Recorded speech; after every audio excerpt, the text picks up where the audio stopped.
What's up, everybody? It is a World Series of Poker final table we're doing commentary on. This is an exciting day for the poker guys and for you, probably. I don't know. Anyway, as you can see, there's 39 seconds remaining on break here. We have 18 players left. First place is over $300,000. This is a big deal. Yeah, I will say when we say final table, we mean like more or less like final tables, like within an S with like parentheses. One table, two tables. What's the difference? Kind of final, I mean, pretty final. We're giving you bonus coverage. We will be doing commentary on the final table, but for now we're doing commentary on the break. But that's going to end really soon, and we're going to see some action here. I mean, what are we going to do? We're going to make everyone wait for 9 more players to be eliminated before we do the coverage. Why not start now? I know we're going to have cards up action. We might as well have it. So let's have it. All right, here we go. Got ace, jack, and tens. That could be a confrontation in the making here. Yeah, definitely could. Also, tens have got only 11 blinds here. Neil's really going for it with the king deuce of clubs under the gun. Trying to exert the ICM pressure. As you see, the next payout is $16K, and first place a lot more than that. This is going to be a shove almost always. Has to be a shove, and the question is ace jack going to call? I mean, ace jack's probably supposed to call, I think, but will ace jack actually not a call? shove, saving some for a rainy day, just in case. Maybe if there's first place a reshove, he'll fold. Maybe we'll see. If they go shove, he knows he's behind. First place actually just under 300,000. Looks like great. Looks like it's 297, 496, 30 cents out of the 1.9 million in the prize pool. I don't see how you can flat with a hand as strong as ace jack. Get a squeeze from the big blind for 11 blinds. Not called though, right, Grant? This feels really irresponsible to fold here without knowing what's going to happen, of course. But an interesting thing here about the payouts, as you can see, is that the next money jump is at 9th place. So we have a long way to the next money jump, which is a large money jump. Yeah, indeed. Right now there's 18 left. So there's still, this actually is a money jump right here from 18 to 17. I see. So it's $4,300, $4,250.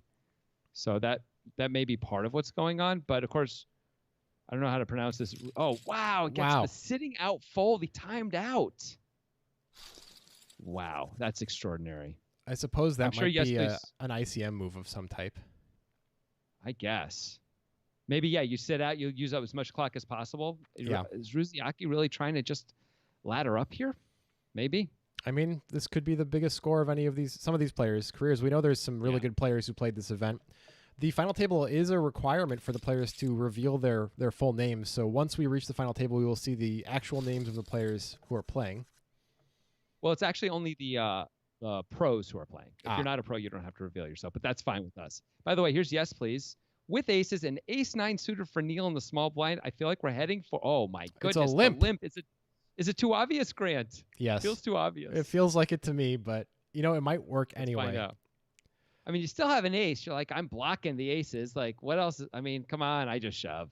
Let's see. Lots of the time, Neil is shoving. It depends on if Yes Please ever limps. If this is the first limp of the tournament that Neil has seen from Yes Please, this is a scary spot. But it looks like it worked perfectly, and we have a very likely double up coming for Yes Please. What a great spot with this many players left. Incredible to get all those chips. Now, they were probably going to get it all in no matter how. There's a 9, but a heart. But hearts, it's only got one out here. Here's the slow peel. They love the slow peel. It's the deuce of diamonds. Was a diamond. It was a diamond, at least. That's something. That's pretty good. It's exciting. I mean, I don't know. Is Neil supposed to just complete there with ace 9 of clubs and hope it all works out? I mean, you could. You could, but I think it's totally fine just moving. I mean, it is a little bit of a disaster to get called by Ruzaki there for 20 blinds because ace-9 is crushed by that range. But that's a rarity. It's also... Yeah, that's true. Here's kings, by the way, for Neil. Up against ace-queen suited. It's just another huge confrontation looks like we're about to have. If an ace flops turns the rivers here, Neil's going to have a really bad... Neil's not going to enjoy that the poker guys started streaming because it did not bode well for Neil. So if you're Big Pappy here, are you just moving in? I think you can flat if you want to. Try to see a flop because this is such a big spot. But I think a typical play, especially when we're shorthanded, is to just move in. Yeah, and I know there's 2 tables left here in a World Series event, and I know it may be wow. He did flat. Just a call and 2 pair. This is the problem with flatting, though. Now, right? Like, now you're not getting paid, big Pappy Right. Boss. Now, of course, Big Pappy Boss did get to save potentially 6 million chips every time they don't flap top pair, but still, getting to see all 5 cards is powerful. I'm probably gonna. I mean, what do you do if you're Neil? You get a little bit here. Do you like this bet by Neil? It is so small. I mean, I guess he's trying to get called by a queen. Although I don't know what. I just wonder if there should be a bet at all on an ace high flop. Yeah. With 2 kings, I think sometimes it's okay to check back as long as you balance that with some strong hand checkbacks, like really strong checkbacks. Then I think it's imagine probably okay. Neil's probably just continuing on this board 100% of the time is probably the thought, right? Probably. So you just can't check back kings. And now Neil is in the torture chamber. No, he isn't. Super easy fold for Neil. He even has the king of clubs in his hand. just mean it's the entitlement tilt chamber. The chamber of I wish I won the hand. I had a good hand. This is a big moment in my poker career. Oh no. Yeah. An ace flopped. FML. Boy, Neil gets a hand every single time. This is crazy. 8-9 suited now. This is not such an exciting hand when everybody's relatively short though, or at least the effective stacks are. And that is why Neil folds. I think also feeling maybe some of the sting of I guess pro fish in the small blind is a reason to fold. I mean, I felt the sting for Neil. Yeah. By the way, we are 3 tables left, not 2, because the format of this event is 8-handed until the final table, which is then 9-handed. Oh, nice. Look at you. You're so impressive. I'm educated. I'm very educated when it comes to poker tournament settings. I like to look at the settings tab, you know? Absolutely. Is this they say if you don't know the rules of the game, it's hard to win the game. Is this a call for Moki? I think maybe that should have been a call. What did Moki have again? 5-3 off, but it's now it's pretty almost 3-1, right? It's a pretty serious situation for Moki at this point. Moki needs something. I mean, Moki might be trying to ladder up that extra $2,500, but Moki's going to have to get it in right now, no matter what Big Pappy Boss does. I think with this ace in his hand and in a blind and a half, just has to, right? Yep. You just cannot fold this way. There you go. All right. Well, we got a call from the 9-10 also. 2 open-enders. 2 open-enders. But Moki's still ahead. No one has a heart. What a deal for Moki. Moki could, although an ace is bad, Moki just needs to see brick here. Just babies, all babies. Just a couple of deuces. Maybe Pappy will do Moki a favor and bet and knock out some equity. Nope. There's that straight. Yep, that's going to be the end of Moki. Well, Moki, what are you going to do? You had a good run. With that 5-3. You had a good run, Moki. Absolutely. $8,745 it looks like Moki's going to end up with here. Not too shabby on a $1,500 buy-in. I mean, not amazing when you think about how many people Moki has already overcome, but so be it. There were 1,342 players in this event, Grant. Finishing 18th gets you, some money. It's like 5.5 buy-ins. It's rough.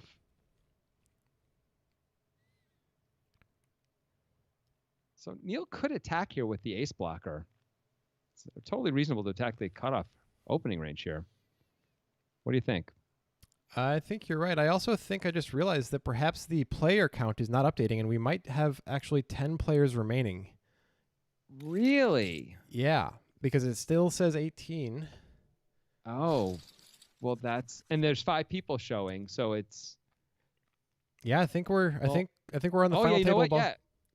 Actually, if you look under next payout, it has that little player insignia in the number 10. Yeah. So there you go, 10 players left. So the thing on the other side, incorrect. Good to know. Well, it's a little different now. Figured that one out. Yeah. Yeah. Things got real in a hurry. So there was a lot more money in play there, by the way. That was $16,600 won there by Moki instead, and there was no bubble for Moki. We are now on a bubble, though. We're now on a $6,000 bubble. This is a significant bubble, and this is a tough spot for Ryuzaki here.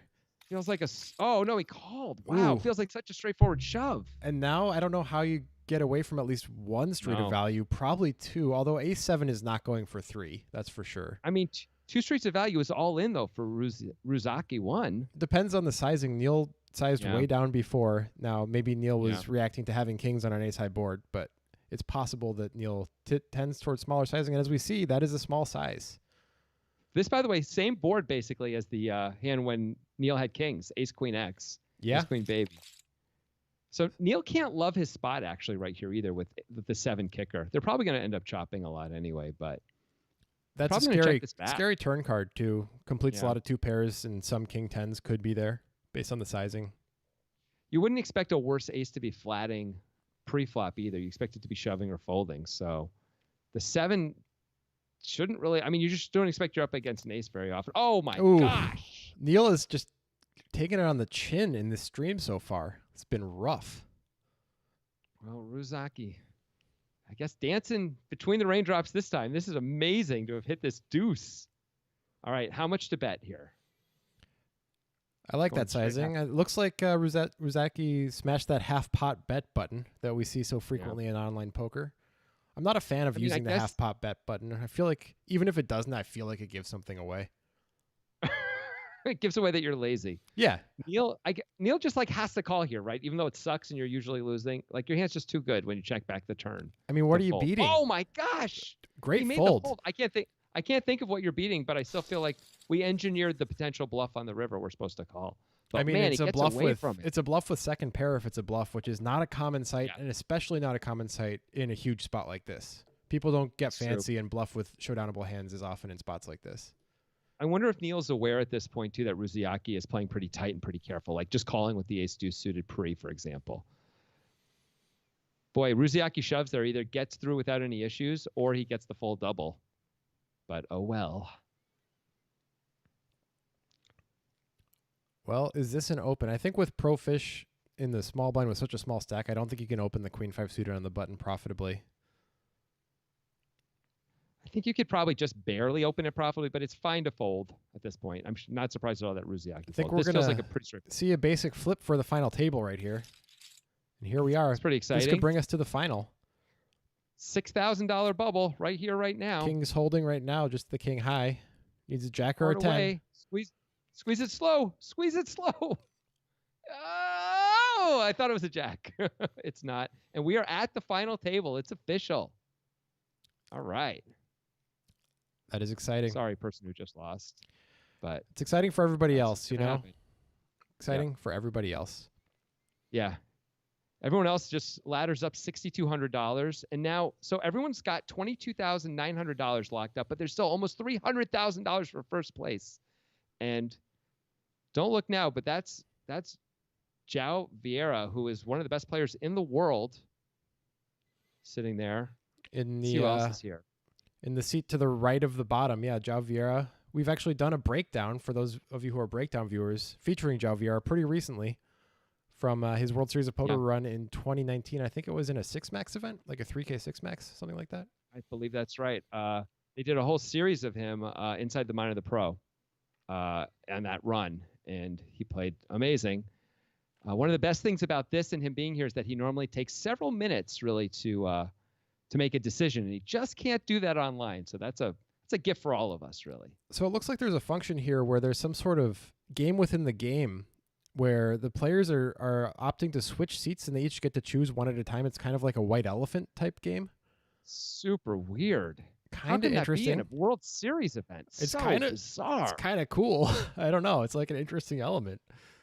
So you basically, it's up to you, and you can offer to someone to switch, and you, like right here, Joe is 6 seconds.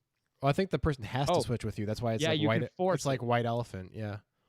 Yeah, you can force the switch. So instead of just randomizing it, there's like a little bit of a skill element to it as well, I guess. Interesting. I wonder if this is going to become a thing. I don't know. I mean, if it ever had a chance to, it's when it's at a World Series of Poker final table and people watch it happen at a World Series of Poker final table, I suppose. Yeah. It's like the NBA Elam ending in the All-Star game, you know? It's like I think that's going to become a thing. And all right. I would like to point out, I think everybody did have to use their full name for the final table, not just pros. It looks like all the names changed. Yeah. Looks like you're right.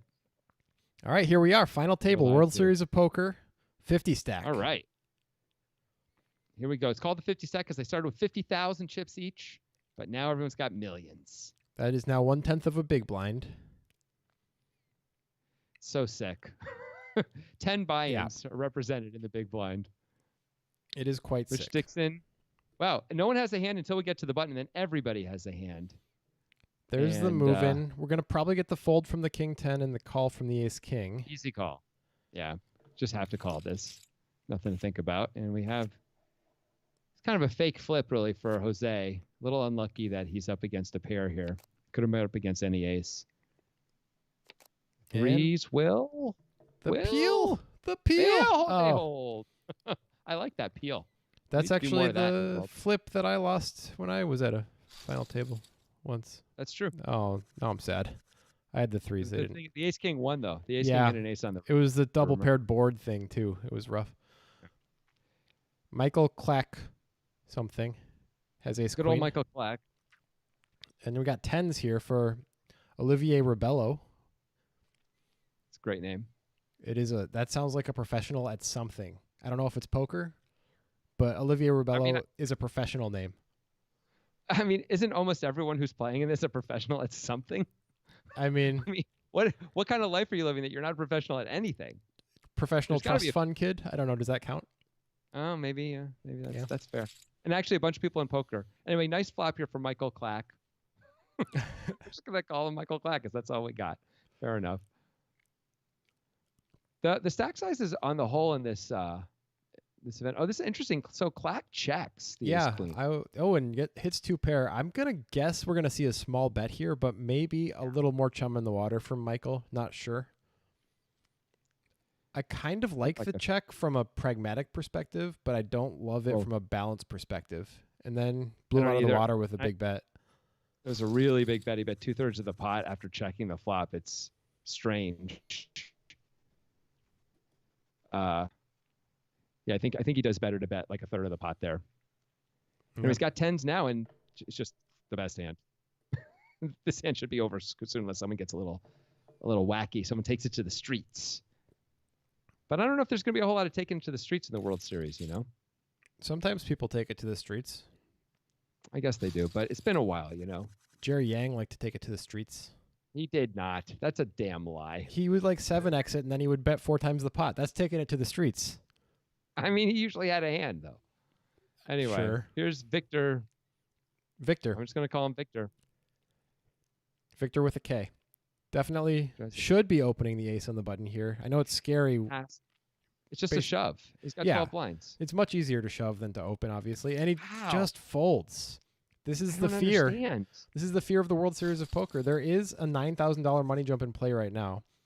You can see on our screen here the money jumps on the right. And it gets pretty serious pretty fast, you know?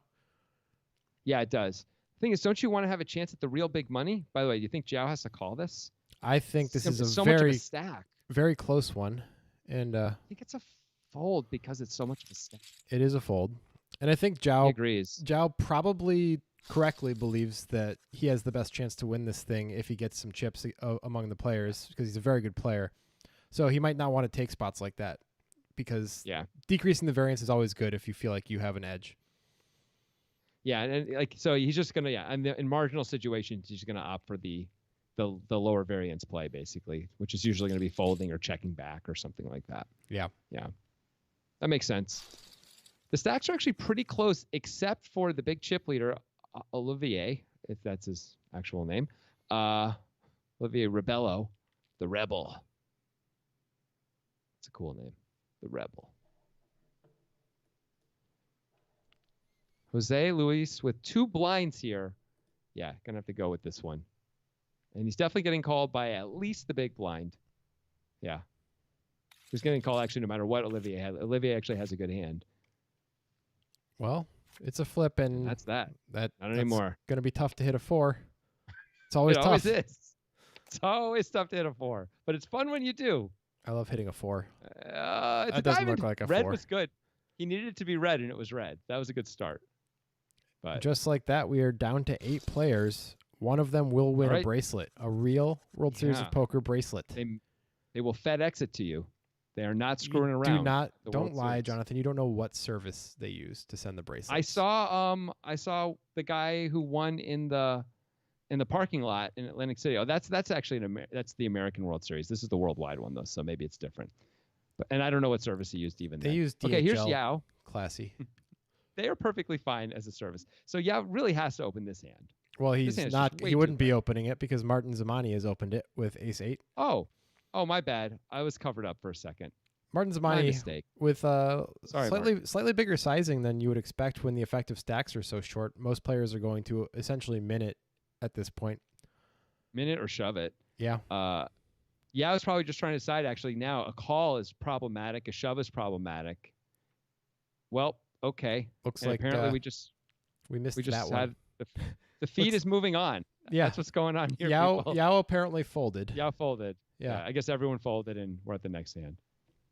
So Yao was playing pretty tight though. Like he just folded Ace-7 there in the hijack. Yeah. Which is fine. But like a lot of people would be, especially when it seems like everyone's playing so tight, might be really attacking, and he's choosing not to. Olivier Robello shoving the last hand there. Got the big stack. Maybe time to start wielding it. Yeah, I think it is. You got Neil in the small blind with not too many blinds. He's got, 8 blinds and King Jack suited. This is probably a call. The money jump here is... Oh, just folds. The money jump here is nothing compared to the money on top. Exactly. It's kind of a reverse ICM spot. You got to play for the big stuff. Well, here's the spot Yao's been looking for, and if you look, you see Victor's got ace queen in the small blind. Yeah, we're going to have a confrontation great opportunity. here. Great opportunity for Yao to eliminate a player and move way up in chips, move into third in chips. I wonder if Yao mins with all of his hands or just the really good ones here, because he does have a stack that you could easily shove and nobody would be suspicious of it being too strong of a hand. This actually might be suspiciously good. Still, ace queen too good for Victor to do anything but shove. And here we go. Absolutely too good. It's a little unlucky that Yao has queens there when you're blocking the queens. But just an ace. What are you going to do? Just one card away. Now. This is a pretty sick peel. And it has. What is it? It's a diamond. That's all we know. Oh my God, it's so slow. What's happening? There we go. And there's another player gone. And just like that, Grant, we're down to 7 players. And Rich Dixon wants everyone to know that he would have made a flush with the Jack 4. I'm getting good information from the chat here that we're mispronouncing Joao's name. It is Joao, which it is not actually. Actually, I did research on this before I started. I did. I watched an interview with him at Poker News where the guy said it's Joao Rivera, and then he said, "Am I pronouncing your name correctly?" And Joao said, "Yes, you are." Okay, so if Joao is being polite, I can't help it. But according to Joao in the Poker News, that's what he said it was. It was like frown without the F and the N at the end. Well, thank you for trying to help. I looked it up. Thank you for trying to help HFTF, thank you. But we're going to go with Levy's thing here. Keep calling him Joao, even though I think I was calling him Yao, so that is my mistake. Oh, maybe that's maybe that's the deal. Oh, it's but I was intimidated by his name, in fairness, and I didn't. Fair. I didn't want to screw it up, so I appreciate the help all the same. Daniel Pooney says it's JWoww like the Jersey Shore. Hey, JWoww was very popular. That is true. More well known than Joao Vieira. So that's something to aspire to. That's something to aspire to. Yeah. Only in America. We've got a disconnection here. Not something you see in the live World Series of Poker final tables, but he's only got 13 seconds left on his clock there, it looks like, too. Oh, no, that was his disconnection clock. Okay. Gets to overlimp because Michael Clack limped and now gets the shove. And once you limp ace-5, what do you do here? This is now a crappy spot. I guess you do. You have to fold. This is why you can open it. Like you just open it and then, but by limping, I guess he didn't want to get shoved on. He didn't want to open and get shoved on. So because of the 12 blind stack, but I don't know, man. It's a World Series of Poker. Everyone's scared and tight. Just raise. Yeah, I think you got to raise and just do the right thing and call it off when you get shoved on by not by Joao, but by Rodrigo. Or you can even fold if you think Rodrigo's really tight. I mean, you can even do that, honestly, for 12 blinds with ace-5, I think. But it seems like you're just asking for trouble. And we saw he asked for it and he got it. Anyway, we do have Joao with 2 8s here and, built up a stack with that queen's hand. And now the table should be a little scared of Joao Vieira. I would be terrified of this situation, personally. This guy makes unbelievably good decisions all the time. And that was Rich Dixon opting to show that made that an elite fold with the ace-3 of spades. I just want to let you know, you can't push me around. Oh man. So is Yao going to really start to open it up? Is the question. It's Yep, Zhao. looks like he is. It's Zhao. Right. It's Zhao. I keep Sorry, getting everybody. confused too. Don't worry. But still, so do we see? First of all, he is min opening. Now he's got a different stack size than before, so it's a different situation, of course. But he's still choosing to min open with his open. We get the call out of Neil Good Joshi flop. with 6 blinds to start. Going to see the flop for Getting an cheap. incredible price. He's getting such a good price. If he flops anything, he's going to go with it, I think. Any pair, any big draw. But I guess instead, Zhao's just supposed to move it in here and hope that. Well, I guess he can bet 500K and fold to a shove. Yeah. I think he bets 500K with this whole range there. Jahan Vihe asks if we've played any events. Unfortunately, this year we have not had the opportunity. We did not feel like traveling during the whole situation we got here, and that would have been what was required of us. Yeah, you can't play from Oregon or Washington, which are the 2 states we're in. Have to be in Nevada or New Jersey to play in America. And all the worldwide events, you got to be in a different country. And as Americans, we're not really allowed to go to any country right now, sadly. But thanks for asking. All the same. Meanwhile, Olivier Rebello gets one through, increases the chip lead. Yeah. It's really just Ribeiro, Zhao, and then everybody else right now. This should be a shove from Neil Joshi on the button. Easy shove. Yes. Probably Easy not shove. Getting called. I think it's possible he's getting it through. For sure he's getting it through. You can't call it 3 deuce, I don't think, for 4 blinds. What a phenomenal Feels deal. like too much. Isn't it a phenomenal feeling to get this through when you have 4 blinds? Just feels so good. I mean, first, you're happy to have a reasonable hand here where you can actually get called and be in okay shape and be dominating. But second of all, to actually get the fold is it's like Christmas on your wedding day. Which is I don't think people like to do that. I think they choose not to do that. Anyway, we have some confrontation coming here with Olivier Rebello with Ace Queen. Rich Dixon's probably going to move in. Probably going to move in, and then he's going to fold and show. Moves in. And now Martin Zamani is probably going to remove in. And now what does Ace Queen do? He's getting such a good price. It's $4 million to win 12, and he's got Ace Queen, and these are relatively short stacks. It's probably I think he's supposed to call. A call, but it's so crappy. You feel like you're like double dominated in different ways, you know? Yeah, you can be up against jacks and Ace King, and you're still in good shape. He's not, actually. Turns out he's in much better shape, but he can be dominated. He's getting 3-1 to call here. It's okay. It's a tough spot. It is a genuinely tough spot. Right. I mean, Martin Zamani always has a big hand, right? Like always. Jacks is maybe the worst hand that Martin Zamani has. Maybe 10s. Maybe. And we get a fold. We get a fold out of Olivier Rebello. It's not crazy. It's not crazy to fold. But and the ace flops. Oh, that hurts so much. Knocked them both out. Well, let's make sure here. No jack comes on the river. The quick peel. It's there a 4. And that is the end of Rich Dixon, but would have had 30 million. Woo. And been the overwhelming chip leader. It would have been really tough to catch up. Absolute driver's seat. Yeah. It's such an incredible spot for him. But as it is, we're down to 6, and the money is starting to get a little more real. Everyone's locked up $60K. I mean, that is serious money. Yeah. $22,000 for the next spot up. Zhao limping. Still almost 300. Limping the 4 deuce, just limping everything, I guess, even at these relatively short stack depths. Yeah.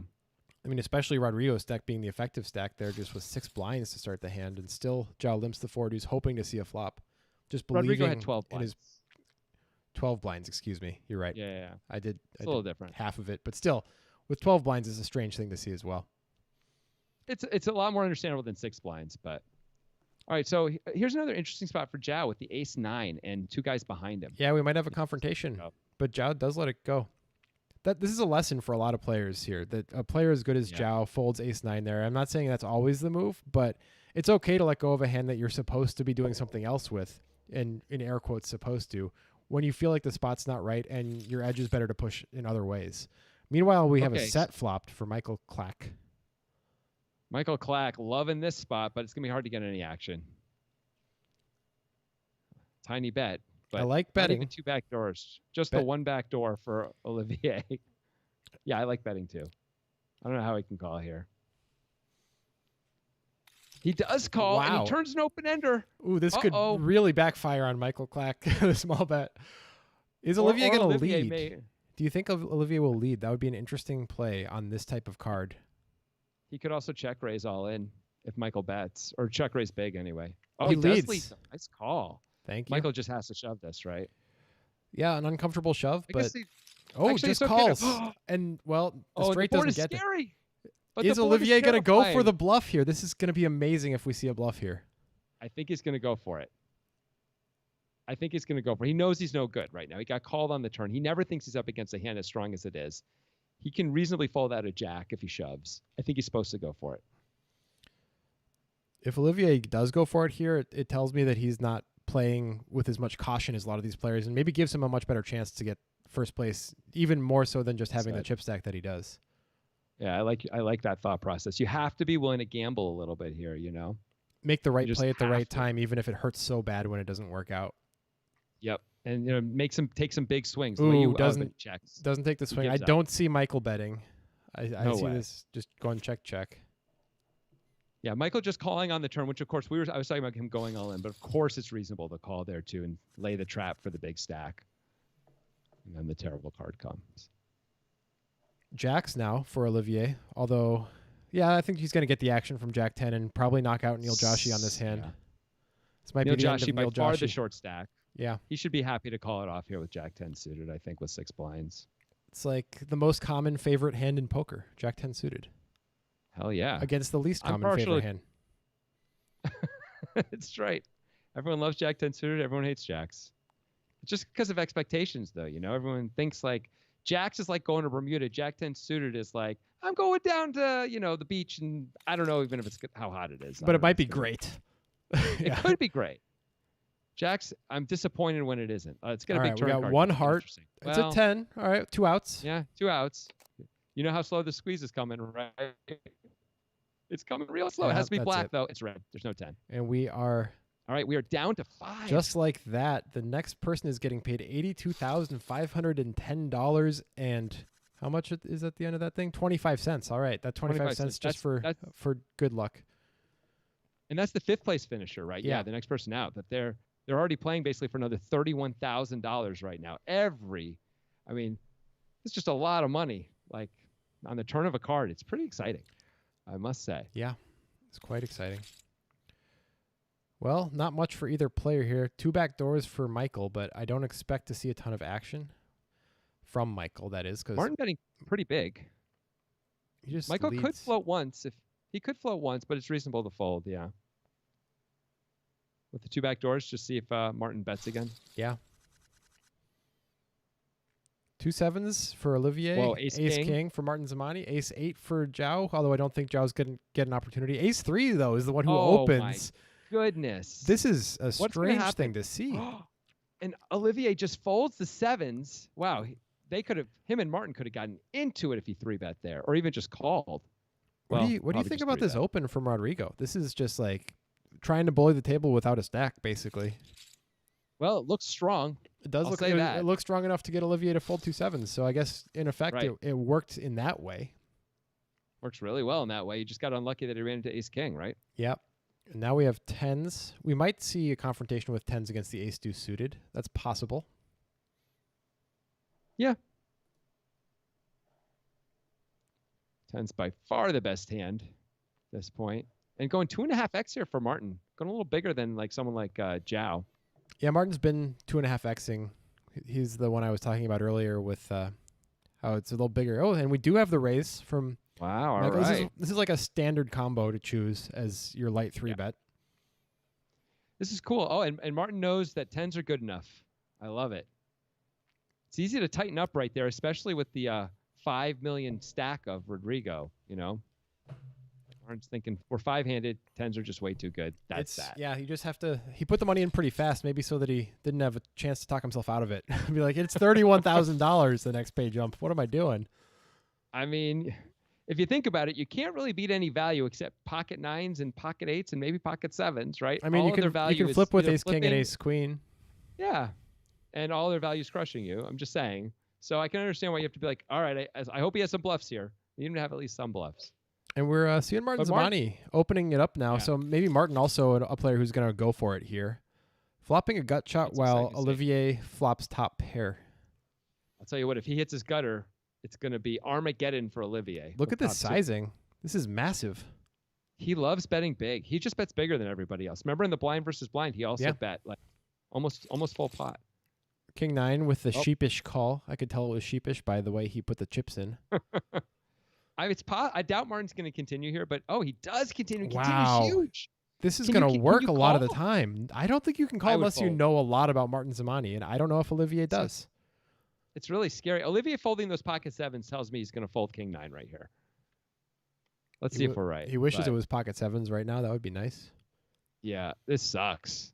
What a monster play by Martin Zamani. Martin takes the chip lead. Yeah, just pure, unadulterated aggression. It's kind of like the P.S. Hines year of the World Series of Poker. Just like, go, go, go, get out of my pot. That's what he went for, and it worked. Yeah. So here we go. Interesting shove here for Rodrigo in terms of should Martin call? Yeah. I understand. I think he probably should. Yeah, I think he should. And sucks. Gets the bad news. 3 outs. And there's one of them. There's the good news. There's the bad news. Bad news. Can he possibly pull a 7 out? So far, we haven't seen any sick rivers. Nope, it's a club. It's a club. Well, that was emotional. That was a roller coaster for me. My heart. I didn't really. Maybe this is more about me than about the hand, but I didn't really feel anything. Hey, we got pocket aces. Pocket aces that are not going to get any action unless Michael decides to defend. But no. It's got to hurt at least a little bit there. Yeah. Although we've all been nice there. to hit the queen on the turn, though. Yeah, we have. Of course. Now we're going to have Michael and Zhao, I think. Oh, no. Martin is just... Martin's going for it. Yeah, Martin's... I was sure Martin was opening a suited jack there on the button. He's going for it. This is probably a call from Zhao. I'm going to guess we're going to see a flop and see some play. This is a favorable flop. Favorable flop for Martin. He's going to bet big. We know he's going to bet big. He always does. Yeah. Not as big as last time. Last time he bet much bigger. But still, like on this kind of a board, traditionally you're going to see someone bet 30% of the pot, something like that. And instead, we're getting Martin betting more than half the pot. It's interesting. It's working really well. Once again, we have some potential setup hands here a little bit with Michael and Zhao really have hands they could decide to rock and roll with. Zhao could flat at the stack depth, although the small blind being the worst position to do it in. But yeah, he does. He trusts himself post flop as he should. Yep. And 6-3 flops a pair and a backdoor diamond draw, but 2-7 still has the lead. It's a pretty great flop for 2-7s. It really is. You just don't want to get erased. Yeah, you have to fold. You don't have to. Oh, we got the lead here. It is admittedly a big blind kind of a flop, right? That's the big blind's range hit more than anyone else. Yet it's not the type of hand that Rodrigo actually has that you would expect to lead out of, the middle pair hand. Although it works, it folds out 7s and it denies equity from the king queen, and it's that is just dancing between the raindrops right there. Yeah, Olivier seems to be playing a little carefully. I'm not saying that it's an automatic call, but I'm surprised he didn't call there. For sure. Here's Martin with the king queen and a piece of cake. The blinds have gone up. He's not 3xing. It's still 2.5. Running hot, like the angry sun. The angry sun with legs. Yeah, that's a terrifying thought. So this is going to be a spot where I wouldn't surprise me at all to see Martin take an aggressive action pre-flop here. Okay, especially with the limp. But maybe just move in. Potentially just move in. Yeah. There you go. Yeah. 20 blinds, put a lot of pressure on him. How often does Olivier actually have a combo he's calling with? I mean, it's so hard to have a calling combo for that many blinds in this spot. Yeah. He basically has to have kings that he's limping with or queens or something. I mean, you could call with worse hands, but you'd expect the more vulnerable hands to be opens. So, like a hand like nines, you're rarely going to see a limp there. Yeah. Right. Because they're afraid of getting shoved on, and now they're in a flip when they'd rather be able to have some fold equity themselves. But it depends on the player, of course. I think Martin's just going to keep on trucking with his ace-9, I got to tell you. You think we're going to see a 3-bet here? I'm expecting a 3-bet. Yep, wow. It's a shove. And Martin is ready to take over this table. I'm loving Martin's play. This is how you win an event. This is how you win tournaments. Is you have to take some chances. You got to be aggressive. You got to pick your spots too, of course. But Martin's really going for it. Now, Michael, I think has a pretty clear shove here, right? Yes, I don't see any other option with 2/8 this stack depth. Yeah. There it is. I don't see Martin calling. No way. If Martin had called, I might have changed my opinion on his play so far. Martin's trying to show everyone that he's tight. Yep. So sick, he says. So sick, and then it's like a crying moon. Look at this. Ace Jack and 2 ace tens and ace six. There are no aces Ooh, left. he just moves in. Martin is just like, are you playing for stacks? And he folds out the ace 10. Is he going to fold out the other one? Yeah, he is. It's 20 blinds. No one's going to call. This is a weird spot because ace jack, you can shove for 20 blinds, I think, profitably. But if somebody calls you, you're never ahead, right? No one's ever calling you with ace 10, I don't think. Well, Rodrigo tried. Rodrigo tried to find a reason and couldn't do it. It's a weird spot with the. Did that sun also have lightning coming out of it? Is it like a hot, angry sun with lightning face? I mean, you would expect it to be. I'm not sure if it is, but I would expect it to be. Yeah, I would be disappointed if there was not any lightning involved. You're right. Showing the 5 deuce, sick fold. Olivier, who not long ago was the chip leader, now in last place. He's bringing up the rear. Martin Zamani it's gonna 3-bet all in. Absolutely. It's a guarantee. I folded a deuce, people, he says. I like this guy. This is my kind of a guy. All right, Rodrigo's going to have to call with ace queen. Yeah. He has to call with ace queen, right? I would be shocked to see a fold, especially considering that Martin has shoved for like half of the hands over the past 20 minutes. Yeah, Rodrigo's just mentally like getting ready to get busted out here and miss his chance at, another 30K pay jump or something like that. But this is how you win tournaments. You have to make this call. You have to make this call, especially against this guy. You can fold this against the very select few players in the world. Martin Zamani is not one of those players. That is clear. And there's a fold. Ooh, Martin Zamani's strategy is really working. Wow. The pressure people feel at these final tables is so intense. Yet we see Martin Zamani, for example, when he had 2 10s, he 4-bet all in with them, right? He didn't fold, right? He's willing to like bust. He's willing to be aggressive. Man, is it working? It's a huge factor in end stage tournament winning, is being able to keep your foot on the gas when you feel like it's appropriate. Yeah.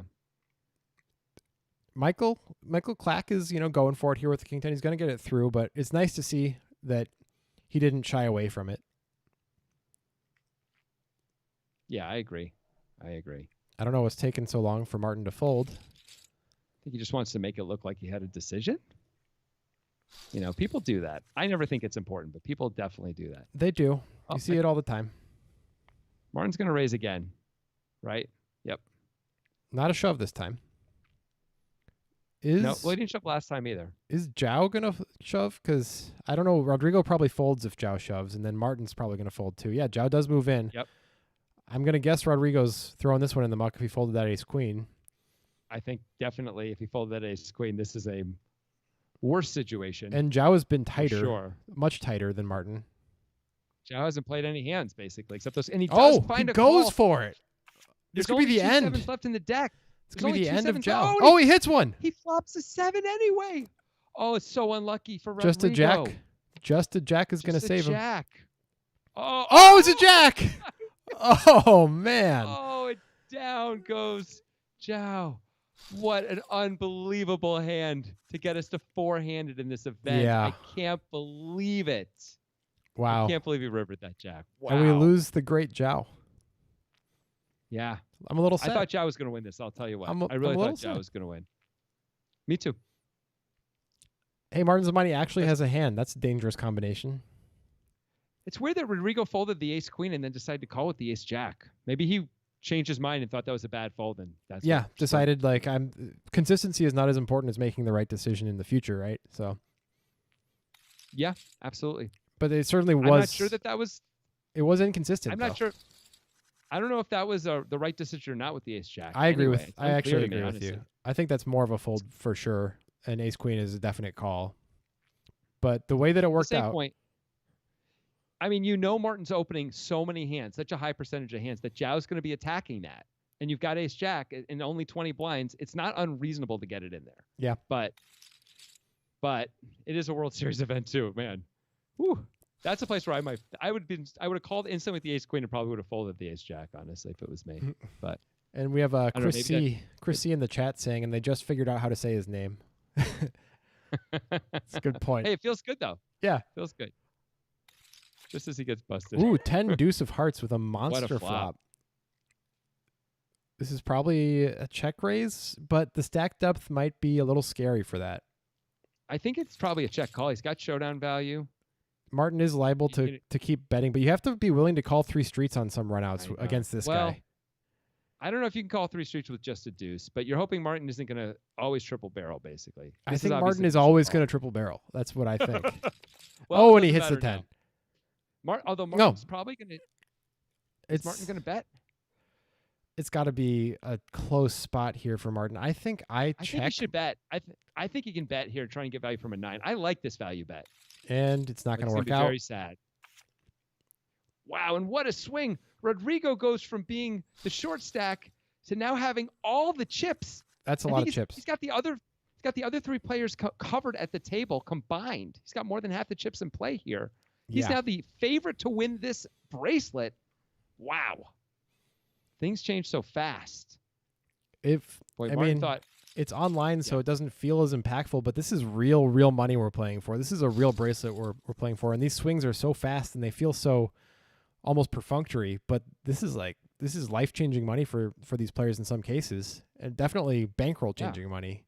So pretty intense stuff. I would say so. I mean, they've all locked up 6 figures at this point, but there's still almost $200,000 left to be won. The difference between 4th and 1st place.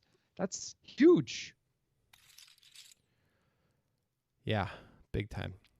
Rodrigo must have probably 50% chance to win the tournament almost at this point, 45%, something like that. We don't really know people's skill level, but I would think with his chip stack, it's got to be at least 40-some-odd%. Yeah. At least. Martin not taking the foot off the gas. This is a hand a lot of people will limp small to big.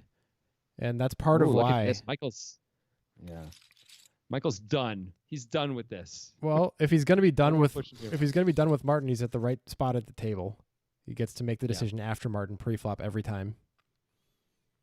He's actually been 3-betting all in against Martin multiple times. We've seen too. He's done it at least 3 times now, and Martin always just has to fold. Get the call out of the big blind from Rodrigo, who flops a 6. Yeah. Not the flop 7-8 of diamonds was hoping for, but definitely a flop that is a range advantage flop for Olivier. Should probably consider betting it. I think you just have to bet. You can bet really small. There you go. Nice and small. A very un-Martin Zamani type of bet. Now, I guess you could bet again to try and get him off a 3 or a 6 or a clubs, but that'd be the only reason to bet.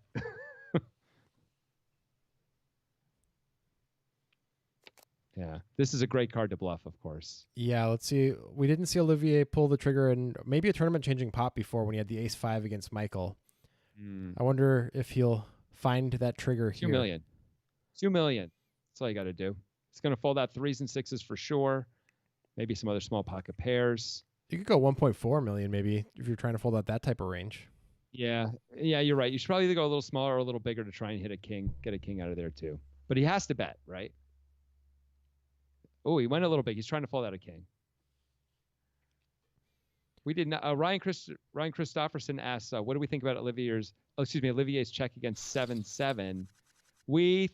I thought he should have gone for it on that board. I thought that was a great board to take a shot. And I don't know what Michael would have done. Honestly, it's a super tough spot. Very tough. I like going for it. Once you've already decided to go for it in a card that's got to be scary to your opponent comes, like you can have that, right? You're the guy who's more likely to have the straight. So. Pretty nice flop here for Martin. Yep. Not much going on for Olivier. Yeah. Martin betting small for the first time. Martin finally likes his hand and bets small. I wonder if that's a tell. Could be. Could be he was trying to size it to a point where if Olivier were to raise, it wouldn't be a shove and Martin would get the shove. Yeah, I think that's probably what was going on. Wants to have some 3-bet fold equity there. Hey, it's Ken in the chat. What's up, Ken? The Destroyer of Worlds from Poker Time. Yep. Showing up. A limp, by the way, from Michael. So Michael likes to limp hands. It's just like something we've seen him do, right? This is not the first time. It was Michael who limped before, right? Yeah, I believe Michael did limp. I think someone else limped aces. It's hard to keep track of it all. The hands go by so fast. Michael may not have limped. It wasn't Michael. It wasn't Michael. Someone else limped aces on the button. It was Rodrigo. Rodrigo limped aces on the button, right? Well, that is not the flop for fours. It is currently ahead. Martin it's ahead. Gutter and unders. Taking a shot, probably going to work. Yep. Could have just raised. I guess he doesn't want to get shoved on by Olivier, so that's why he's limping. But yeah, I mean, you can fold. I know. You're going to get shoved on anyway, by the way. If Olivier is playing his hand, he's shoving it. He's not going to raise small, probably. Yeah. And it costs one more blind to raise. I think it should be a raise. Yeah, Funk agrees. Funk says, ew, don't know about that limp. Yeah, we're with you, bro. We feel you, Funk. By the way, great name. Yeah, you feel the funk. Sure. Sure, why not? One thing that just really strikes me is how often everybody misses on the flop when you can see the cards. Have you not played poker before? No one ever has anything. It seems like no one ever has anything. Yeah. It's hard to have. Isn't that what Antonio Esfandiari likes to say? It's hard to flop a pair. Hard to make a pair. He's right. Him and Phil Locke say that. They're both right about that. Yeah. Yeah, that's why good players, when they have a pair, usually don't fold kind of no matter what for a long time in the hand, at least. Maybe not all the way to the river, but it's pretty straightforward. I think this is just going to be a call here for Olivier. His hand's probably a little too good to shove. You know, not good enough, but a little too good. You know what I mean? Like, he shoves anyway. He disagrees. Well, it's going to work out. Yeah, I just worry about the calling range here, where it feels like we're often getting called by most of the better hands than ours. Yeah. But the pot is very valuable, and you block some of the bigger hands that can call. That's true. That is true. And with a 15 blind stack, it can't be bad to shove a few broadways that are suited. Hey, these are some bad hands. Okay, so Martin's going to raise. It seems likely. I feel like there's a 35% chance that Martin's going to raise. If he does, I was going to come up with a new nickname for him, and now I can't. This is one of the greatest tragedies of your life, perhaps. I had it all queued up, man. It's going to be a good nickname anyway. Keep it in your pocket for later. Okay. Well, they are chopping currently with the 10 highs. So sick. Elke would say Martin cannot do any better than a chop. That's Martin's best case scenario here is a chop, or I guess a bluff. Well, this is a bluff, and it's going to work. Yeah. Olivier knew just where he was, knew they were both chopping that pot and didn't want to. Yeah. Sweet. I mean, I don't know what he knows. It's not impossible. This would be a bad time for Martin to put on the aggressive shoes, but we've seen him do it before. I expect him to do it again, honestly. But although Michael has been shoving on him a lot, and he would have been shoved on again. Well, there's the adjustment from Martin at the right time. Yeah. So the question for Michael is just how does he want to size this? Like, he could 3.5 exit or he could shove it. Both are pretty reasonable, I think. Shoving is a lot easier. You don't have to think about it anymore. But this is probably more profitable, especially against a guy who might have a bluffy, limp reshove range. Yeah, exactly. Like, he may have like the ace-4 suited and just shove it, right? Well, if Martin is going to continue to play the maniac, this could be the end of him. But he gets away. Nice. This is going to hurt Rodrigo, though. Rodrigo might be doubling up Olivier. Depending on if Rodrigo wants to wield the big stack. I guess you could just call. I would expect him to just call mostly here, not just shove on Olivier. Yeah, I suppose you're right. You see a lot of players take hands like this and shove them when they have the big stack, try to exert ICM pressure. Well, now it's a problem, though. There's a lot of value, actually, because the other three stacks are so similar. Actually, shoving is pretty good, even though it wouldn't be good this time. We saw a little bit of that from Hossein Ensan, last year's main event final table. I mean, just being able to put this kind of ICM pressure on people is so valuable. You're like, geez, like, if I just fold here, I have an equal chance as these other guys to... Oh, my gosh! Well, I can't believe it. Olivier's going to know that's Rodrigo. A scary card. It's possible Olivier can get away. We've seen Olivier be cautious. Come on. The board itself is quite scary for kings. This is a bad card. There's no getting away unless another bad card comes. That's what I say. If it's a deuce or a 3, I say Rodrigo busts him right here. Now I'd like to Don't see shove a. it, I know I'd like to I see think a Olivier's gonna call. shove. There, He does that's call. good. Oh, The it's going to ace. save Olivier. Well, That's he's not going to save put him. Rodrigo on an ace. Not too often. Well, it went check, check on the turn. Rodrigo could be bluffing with an ace on the turn. And then, I mean, you're right. It's not very often.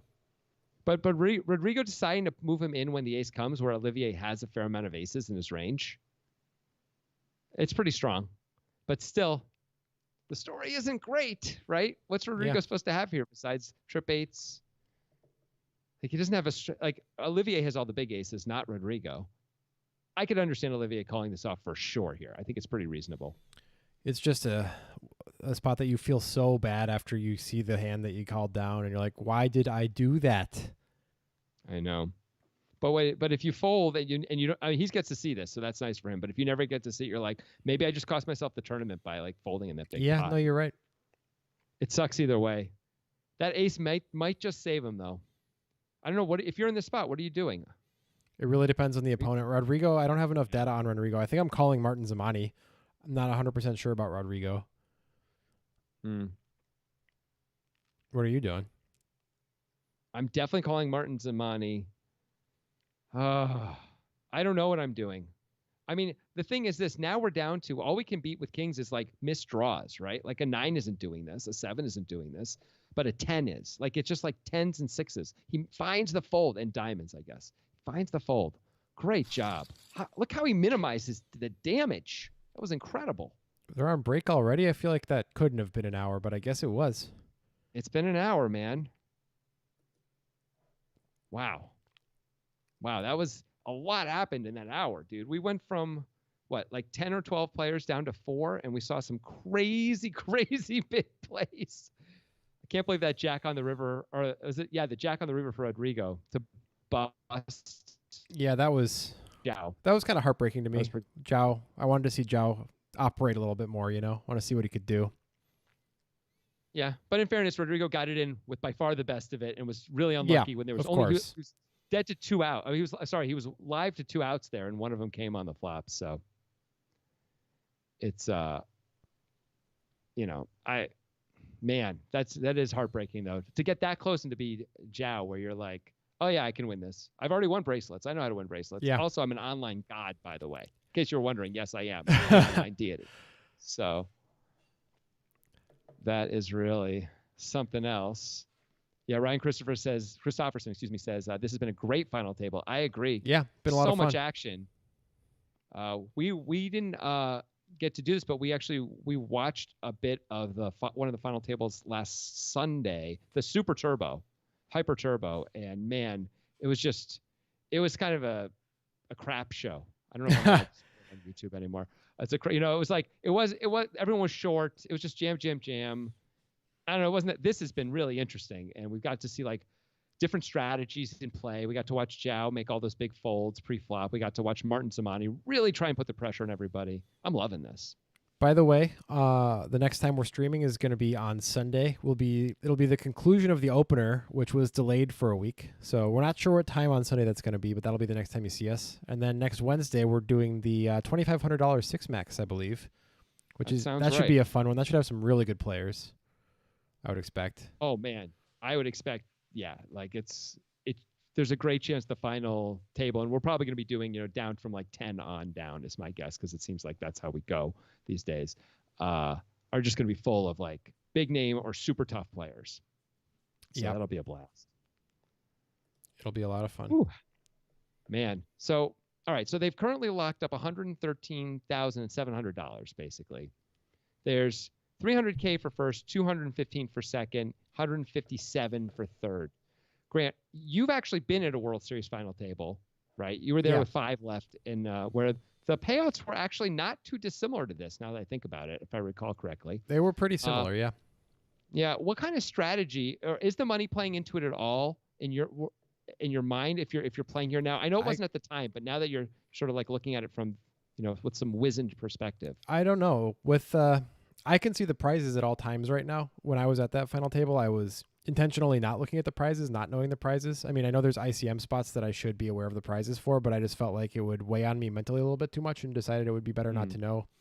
And actually, after I busted, I thought I had gotten the lower prize. If you remember, Jonathan, I went over to you at the rail and I was like, so I got this much. And you're like, no, dude, you got this much. And I was like, oh, that's better. So much more. Yeah. I was good because I had 10% of you. I was like, yeah, you're going to have to pay me, buddy. Don't try and get out of pay me that extra several $1,000s, bro. Yeah, the only way I felt the money really was that I just felt like really good because there was I can't remember his name now. The guy who ended up getting second in the event, who's gone on to some success. Do you remember his name, Jonathan? I don't. I think his first name was Ryan, but I forgot his last name. Oh, Ryan Lang. Ryan Lang. That's who it was. Yeah, he was just knocking everybody out left and right, and I just felt that being really nice. Just me sitting around folding and be like, oh, I just made money. I wonder how much it is. I'm not gonna look. Oh, I just made money. I wonder how much it is. Yeah, that was a nice feeling. Online, you don't really get that option. It's tough to not look online. At least it's really hard. Yeah, it's a little different. I mean, here we have an interesting setup chip stack wise. We have two guys with 12 million, Rodrigo with all the chips, 36 million, and then Olivier, like pretty short here at 6.5. Also, the blinds are going up, I assume, to 400, 800. So, I mean, what it sets up really for me that's interesting is Michael and Martin are going to could be put in some weird spots by Rodrigo if Rodrigo's willing to do it. You know, you could really lean on those guys and say, like, do you not want to ladder up some more? I mean, because, you know, the difference between fourth place and third place is $43,000. And if you fold, you're probably going to get one, you know, at least that much more money. So I would think, like, if Martin had all the chips, I would, like, 36 million, I would fully expect him to be doing that. I'm not sure if we're going to see Rodrigo doing that, though. Yeah. I mean, we've seen a little bit of wiggle to Rodrigo's waggle, if you know what I'm saying, poker-wise. But it has not. What hand do you? I just feel like I've seen it. I don't remember. Oh, maybe it was shoving the ace-3 earlier on. There was something else, some indication. Okay. My mental notes might be off, but they were fair enough. It was there. These hands go fast. Did you know that Olivier Rebello has 36 crystals? You can see that on his avatar. So I guess we weren't taking that into account when we were talking about ICM. That's a really good point. Yeah, he's actually leading the table in crystals right now. Oh, no, he isn't actually. He's second to Martin.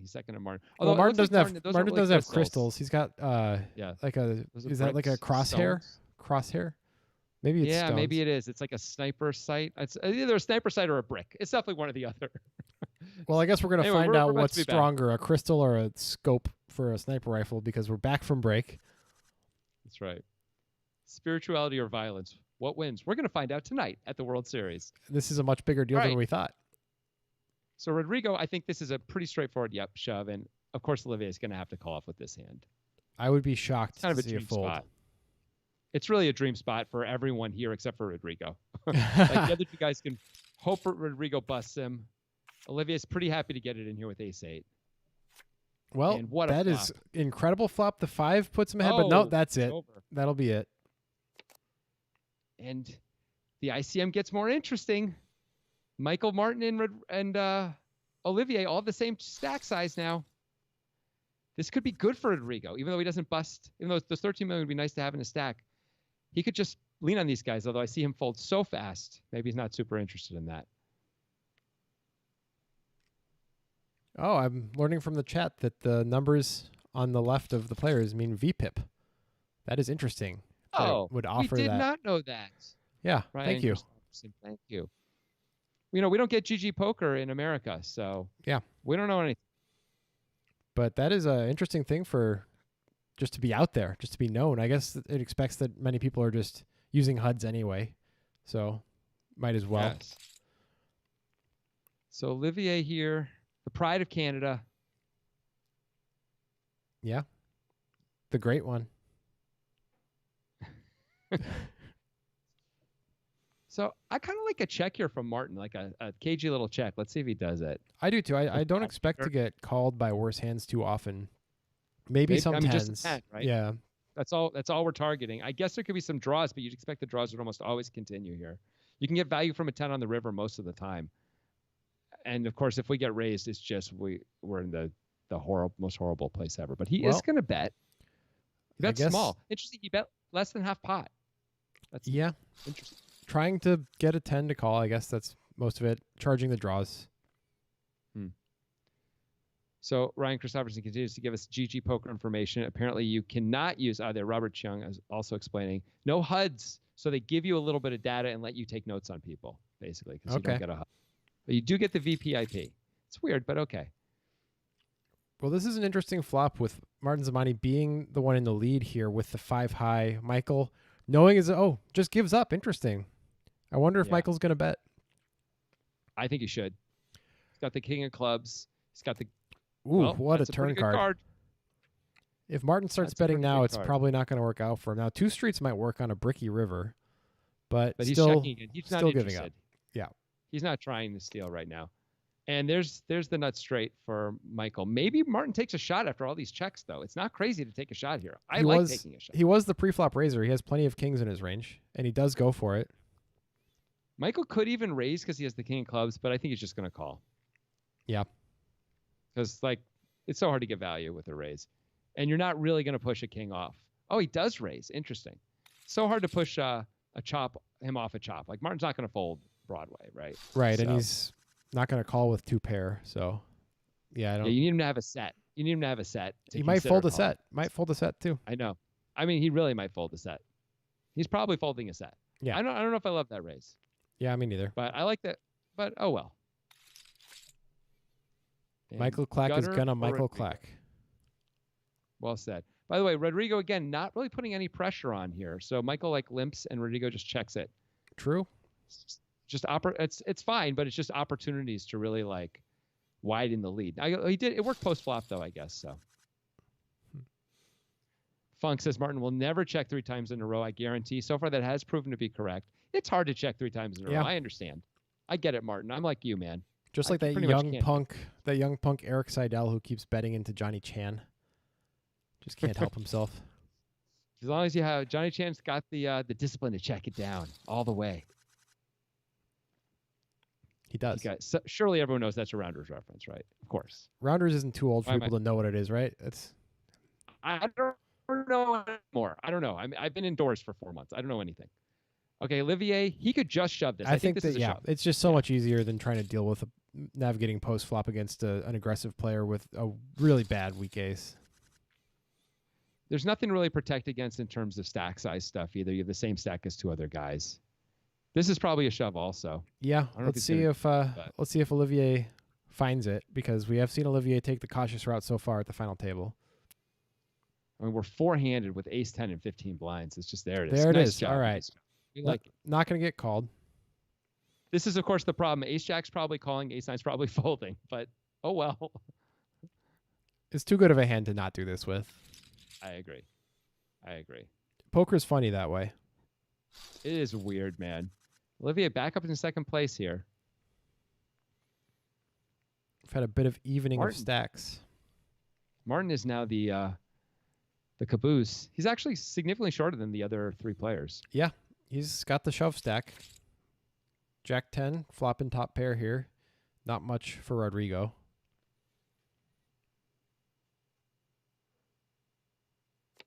Rodrigo not really taking any shots. Not really interested in bluffing at all. Interesting. Straight flush draw for Michael Clack. That is true. No bets so far. Mean, straight flush draw for, you meant for Rodrigo, not for Michael Clack. Right. Oh, you're right. Yeah, I was thinking the 10 of clubs. I feel you, dog. It's a little confusing. There's a lot going on. Poker's hard. So they just checked that all the way down. That was strange. For someone to flop top pair, both guys had straight and flush draws. No one put any money in. Well, I guess they're really now trying to give Martin a chance to, He's going to get this one through. Oh, he doesn't even move in. He just wants to leave himself with 4 million because that's a nice round number. But of course, he's doing like a JC Tran. JC Tran does stuff like that. He raises enough that he's committed, but he doesn't actually put it all in. He just wants to have one more action. He gets to call it off. It's like one more poker. Okay, this is. If Olivier could I think this is a great time to limp. Just find the limp. Find it. He does it. He did it. Nice one. Did it. Okay, will Martin go for it here? Oh, he doesn't. Check Good it. try, Olivier. You got to check it if you're Olivier. Check it and never fold is the plan against this guy, I think. It's a reasonable plan. He's going to bet instead, though. trying to call by any pair. Well, Martin, this would be a bad time to lose your mind. Yes, Martin has not lost his mind, though. But he hasn't lost his mind with that no equity, except just that one hand where he put all that pressure on, but he had a range advantage against Olivier. I can see Martin busting on this hand if Michael finds a call when Martin inevitably shoves. Olivier's opening the button with Jack 10. You're right. He is. He should be anyway. Oh, he wow. Moves that's in. how he does it. That'll work. Yep. Michael might have moved in on him, but he's going for the brass ring now. He's decided it's time to put it into second gear. Is that fast? That's pretty fast, right? Depends on. I think it depends on the vehicle. Yeah. Yeah, like a bicycle, maybe it's pretty fast. Uh-oh. I see massive trouble. And Martin Zamani has what's he going to do when there's a shove and a reshove with 4.1 million left? Oh, it's not even a shove. Rodrigo, I mean, Olivier has to shove, right? Absolutely. Must shove. He just has to. This is how you win tournaments, is you shove this hand right now. It doesn't feel good. He could get out of the way. He could get out of the way if he wants, but I mean, it's just how you win. It's four-handed, and the loosest guy in the world opened. I think you have to shove. I agree. I mean, the thing is, he's thinking like, I'm going to have to, it's going to be three ways almost always, right? But, oh well, you got ace king. Let's roll. It's four-handed. Who cares? Seriously. Oh my goodness. Wow. And wow. All right. Well, let's see if it would have worked out for him. This is going to be another one of those painful things for Olivier Rebello. We're one card away. The slow squeeze. So slow. It's a 7. Oh, he would have knocked him. I assume he would have knocked out. Yeah, I assume Martin's going to get. No, Martin would have had to go with ace 9 anyway. I think so.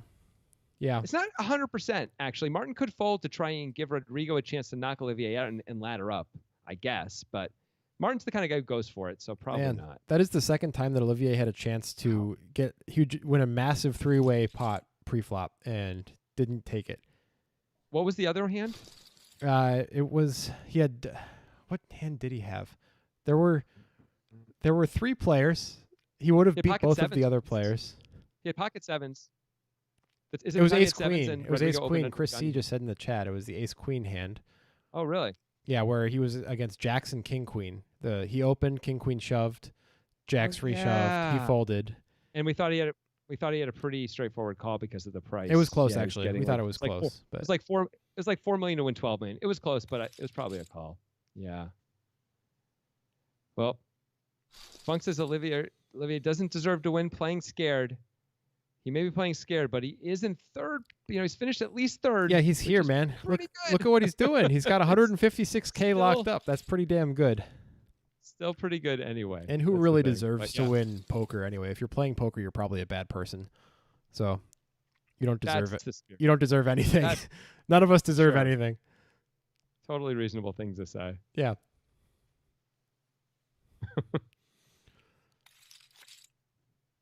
Got the nothing flop. For anybody here?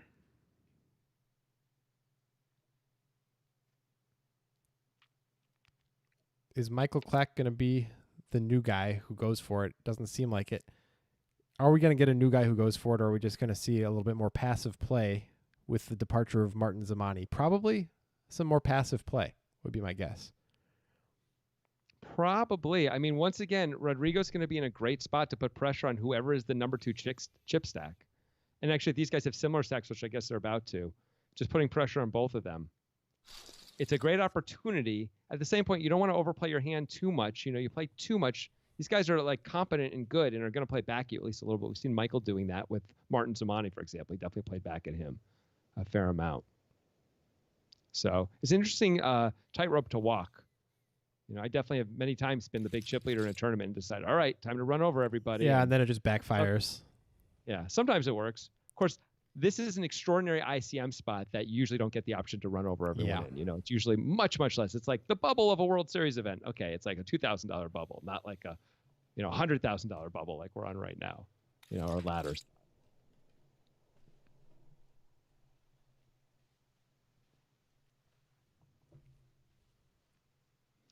Brad Vuong says Olivier will 3x his total live earnings on Hendon. That's pretty good. Now, he may be an online player, though, Brad. Yep. So it is important to keep that in mind that, like, a lot of these guys, like all the online guys from all over the world, are coming out of the woodwork and definitely playing. Oh, yeah. They may not all be playing live tournaments nearly as much. But that said, the ace-king fold was surprising. It's hard Hard to argue. It was. But, I mean, look at that money. I think that's what was happening. Olivier was looking at that money and seeing that jump. I mean, the other way to look at it is, wow, first place is $300,000, and I have a great chance to win it if I call here. But it's always easy to second guess people when the pressure's on you. Wow. So we have to keep that in mind. Olivier just folds the ace-7 in the small blind, which comes up at the right time because perfect timing. Would have had ace-jack. Although maybe Michael folds anyway. Maybe Michael folds. Probably folds. That's true. Maybe. It's close. Olivier's going to have to play this one. My illegal video says it was Rodrigo that folded the ace-queen. Actually, that was a different hand. Right. Where Rodrigo folded ace-queen. Yeah. Two different folds, ace-queen folds that were surprising to us. Open ender here against bottom pair. Easy continue. Probably a call, yeah. Can't really hold up to another barrel here. No, but against the button opening range, you have to call bottom pair once and hope for a check or to improve. Hey, we didn't improve. That's a great card, though, in some ways for Rodrigo. He's never going to pay this He's going to be able to fold pair pretty easily, yeah. Everything got there. Everything. How much do you bet as Olivier here? He's going 2/3 pot. Yeah, I think I would have gone smaller. To try and get called by like a jack? Yeah, maybe something like 2.5. I don't know if a jack's going to even call 2.5 on the ace of hearts, but maybe. It's possible he couldn't get paid no matter what he did against a jack. It is a button opening range. He might have some bluffs there too. He definitely can have some bluffs. Well, Olivier has clawed back, even missing out on some of these opportunities. Yeah. Like the ace-king opportunity where he would be the overwhelming chip leader right now, but he's clawed back to being almost even with Rodrigo, and Michael is a distant third. We have two fives here for Olivier. Can't just throw this. He doesn't like the small blind. And he decides doesn't like the small blind and gets out flopped. I'm surprised. At least he'll know it should be an easy fold. He'll know he was out flopped most of the time. Well, I don't know if Rodrigo's going to continue, and he doesn't, so no folding yet.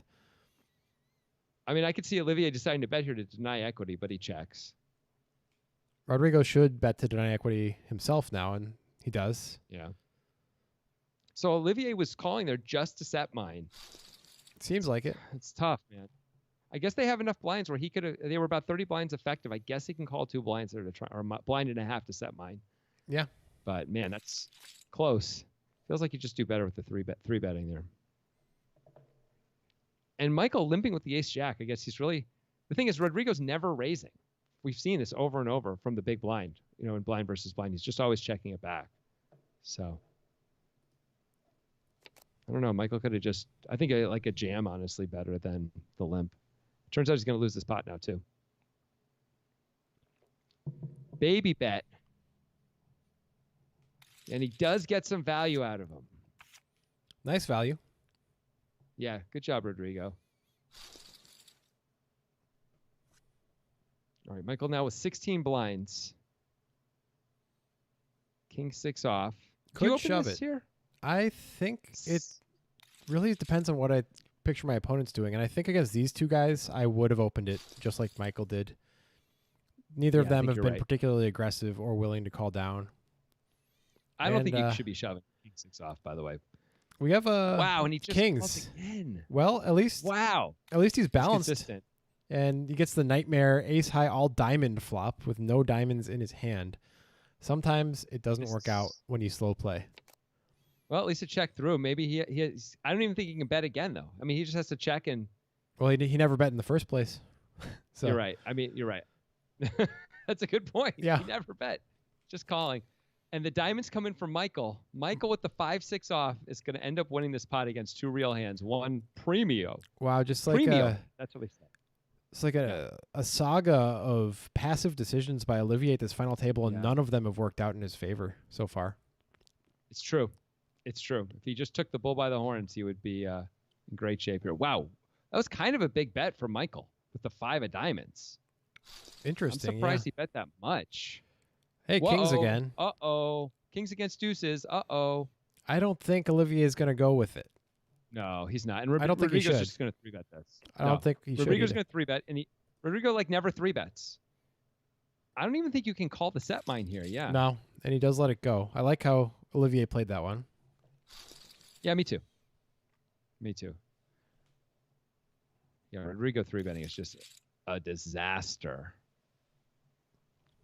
Jerry Moad is asking, is this going to be replayed? This will be captured on the Poker Guys channel. So yeah, it'll be. This is a video, so you can watch it from beginning to end at any point, Jerry. Yeah, it'll be on YouTube in Yeah, perpetuity, or at least until enough people say mean things and we decide to take it down. Yeah, I like how you said perpetuity. You really worked the T's in that. Perpetuity. Nice. Perpetuity. It was good. Let's not get into a perpetuity saying contest like we so often do. Not on the stream. Not on the stream. Just admit that I always win, and we don't have to do it. You're better at perpetuity. Rodrigo finally deciding to raise. Yeah, maybe Rodrigo found his heart, found his courage. Now he's going to start doing stuff. It's so weird because Michael had just been revealed as having ace-jack off the last time they were in that spot. And now Rodrigo finally decides to raise after seeing that Michael is absolutely trapping at times. Interesting. It worked. There it is, perpetuity. See, Chris C gets it.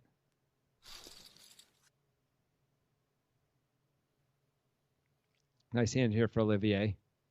Let's raise it up, buddy. No, he's just really playing passively pre-flop here. Well, that's a hell of a flop. That is the flop. Oh my gosh. The flop dreams are made of, because poker players would rather have the promise of a good hand than an actual good one. So that's the perfect flop. That's true. It's like a little too easy to flop quads. Then the hand was almost boring. There's nothing to do except just wait and get chips. This is way more fun and interesting. Michael has very few outs to win. And he's got the 3 10s. Well, Olivier's probably going to check raise, right? I don't know, man. He might be check calling at this point. I'm not clear what he's doing. I hope he's check raising. Wow, just check. No, he's just check calling. And if he loses this hand, it's a disaster. It's a little bit of a disaster. It is. Having checked twice. Complete disaster. Checked twice and just called the turn. Maybe he's calling the river, but because is Michael really going to bet a 9 after the 8 pairs? He's not. Oh, he bets tiny. I like the sizing. He can't really bet a 9. I think that is. But he can't bet a 9 here. No, you can't. But you can bet a jack. It's like probably. You can bet a jack, a king, or an 8. Yeah. And by the way, Olivier did fold. Yeah. It was a disaster. Wow. To flop so good and to lose the hand against queen high is rough. And he just opened the door to take it away from him. Man. Yeah. Funk just wrote, it stuns me how passive and tight these guys play. You don't usually see the cards other players are playing with. Yeah. Agreed. This is, possibly for these guys, the biggest spot of their lives. And it's important to remember that. And so the money may be just either scary, intimidating. They're trying to be really careful. Because, man, I agree with you. This is surprising play. And especially after seeing so many guys going for it earlier in this final table where we saw such incredible fireworks and Martin Zamani just putting so much pressure on people. Zhao really sitting back and trying to wait for a spot. And it sort of turned into this, we're just trying to cooler each other, it almost feels like at this point. Although Michael admittedly did go for it, right? Michael barreled twice with queen high, so. He did. That's pretty good. Rodrigo's gone for a little bit here and there. Yes. But Olivier seems to keep turning down his options to be aggressive. Well, he's in third place now. Oh, we may finally see an all-in here. Yeah, I don't think Olivier's getting away from this one. And for I don't think Michael's 14 blinds. Yeah, for 14 blinds. Olivier's going to have to call, yeah. If the hands were reversed, maybe Olivier can find a fold, but ace-jack's too good. And he flops a gutter. Get all those outs. Oh, it's trip 5s, though. It's only a king. It's only a king. We could be heads up. We are heads up heads for up. The title. One of these two players is going to win a genuine World Series of Poker bracelet.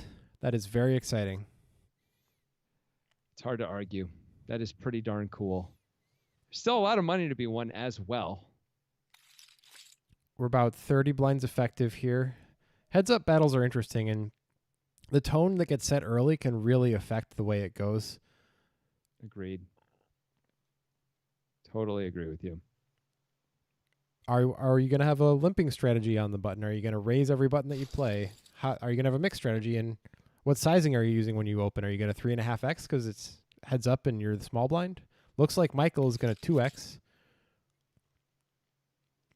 Michael flops well, and Rodrigo flops a pair, so Michael should be able to extract some value here. Yeah, maybe a min plus bet here just to get a little value is my guess. A little bit more than that. It was a little more, but still should get a call out of Rodrigo. Whoa!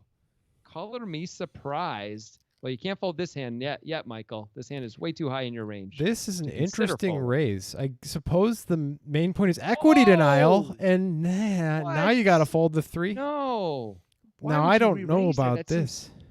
That seems what we like to call in Poker Guys videos a game theory disaster, right? With the Jack 9 shoving on a non-wet board. Yeah, on a board where there's no draws. There's no draws to protect against other than gut shots, which are rare and not going to hurt you that often anyway.